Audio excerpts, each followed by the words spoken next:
பிரியன், OPS, Sasikala, Dinakaran ஆகியோரை அதிமுகவில் இணைக்க வாய்ப்பே இல்லை அப்படின்னு தான் இவ்வளோ நாட்களாக இபிஎஸ் தெரிவிச்சிட்டு வந்திருந்தாரு. இந்த நிலையில அமித்ஷாவுடன் இன்று இபிஎஸ் கிட்டத்தட்ட 1 மணி நேரம் ஆலோசனையில் ஈடுபட்டிருக்கார். இது என்ன மாதிரியான தாக்கத்தை அதிமுகவில் ஏற்படுத்தும் பிரியன்?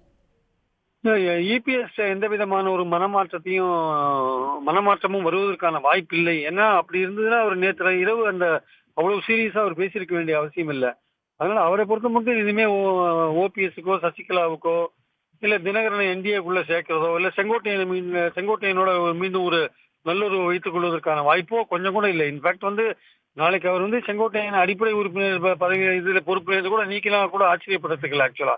அதனால அவர் ரொம்ப தெளிவா இருக்காரு. இப்போ எலெக்ஷன்ஸ்ல நேற்று அவரே பேசின மாதிரி ஆட்சி எங்களுக்கு முக்கியம் இல்லை, தன்மானம் தான் முக்கியம் இல்லை நேற்று பேசியிருக்காரு. அதனால இதே பலவீனமா இருக்காரோ இல்லையோ அவர் இதே மாதிரியே தேர்தலை சந்திக்கிறதுக்கு அவர் ரெடி ஆயிட்டாருன்னு தான் கருதுறேன்.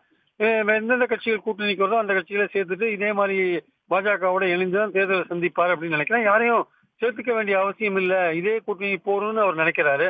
அவங்களை சேர்த்துருந்தா மேலும் கட்சியில குழப்பம் வரும், தன்னுடைய தலைமைக்கு ஆபத்து வரும்னு அவர் நினைக்கிறார்.